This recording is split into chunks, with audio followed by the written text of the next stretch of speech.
So here's the deal. We've defined hypothesis, independent variable, dependent variable, constant, we're going to talk about, and control. So you just saw me drop the helicopter. Was that the independent variable? No. No? Oh, nay. What is it then? What was it when I dropped it from the ceiling? Yes? No?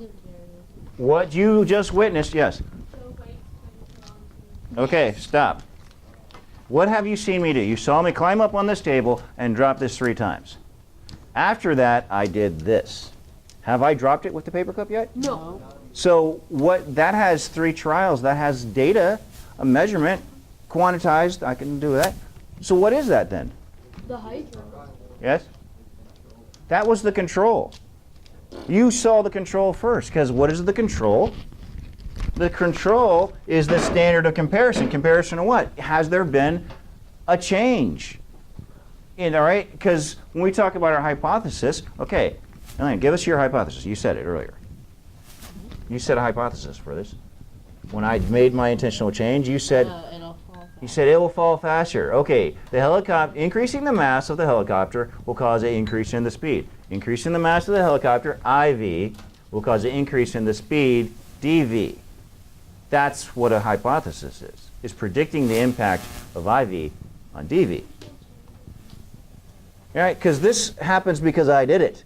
The response is that. So control is a way of saying, testing your results, right? It's a way of saying, yes, it went faster, went slower than the non-change.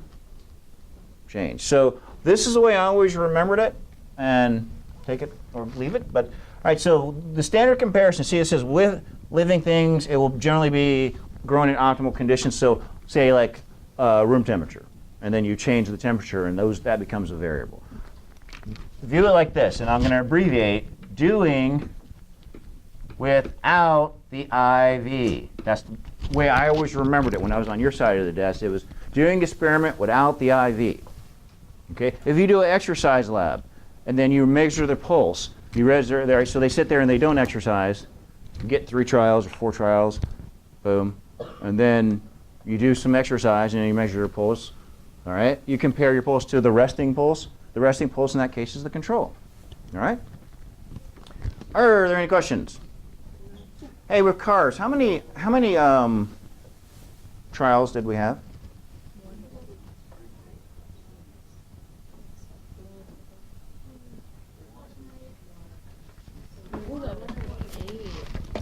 Speak up. 7 or 8. Oh yeah, multiple groups. All right. So every one of these groups was a trial. All right. So good science has to be repeatable.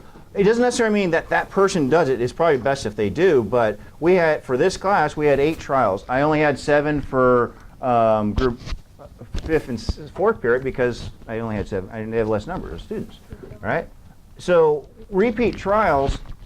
The way I always remember is every time there's been a measurement, that's a good guide.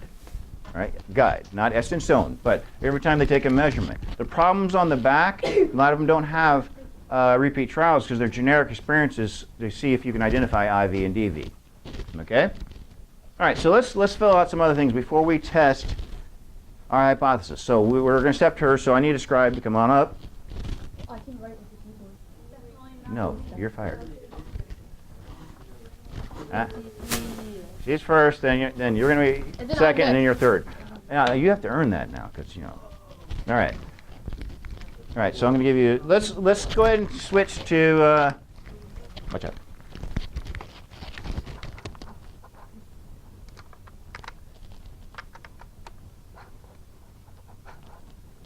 Okay.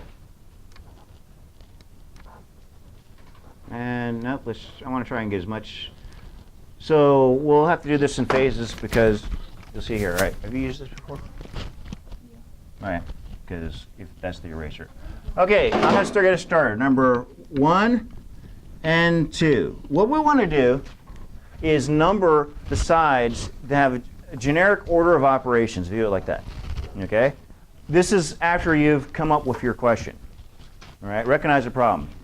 Then come up, design an experiment. So what is the IV for our helicopters? Yeah, wait. All right, so we're going to say increasing mass of helicopters. Increase the mass. And see, look, one paperclip, two paperclip are what we call iterations or amplitudes. It's an incremental change, and we can have data for each one of those. It doesn't mean that those are different variables. The variable is increased mass. Levels is one thing. All right, and I want to elaborate on constant when we get to this, because that's the key one. That's the one that, say, if it changes, becomes a variable. And we don't want that. Okay, so increase the mass. We said helicopter speed. Or the time it takes to fall. How about helicopter speed? Just to fit it in, we can just, or if you want to abbreviate and say speed, that's fine. So once we have a good independent variable and a dependent variable, we know how we're going to measure it, which is part of the planning and the procedures. Come up here. We can write a title, and we're going to just skip that. We're going to just say, all right, we're going to write independent variable and dependent variable. So that's number 3. Oh, can you fill in the paper for the scribe? Can you write a copy for her? Okay. Okay, over here. So that's going to be number 3, number 4.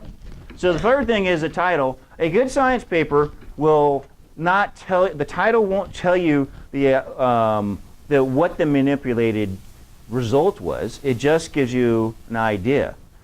See, this handout is in the format of how it's presented to the public, but the reality is the person, stand over there, who's doing the research is actually setting up this stuff first.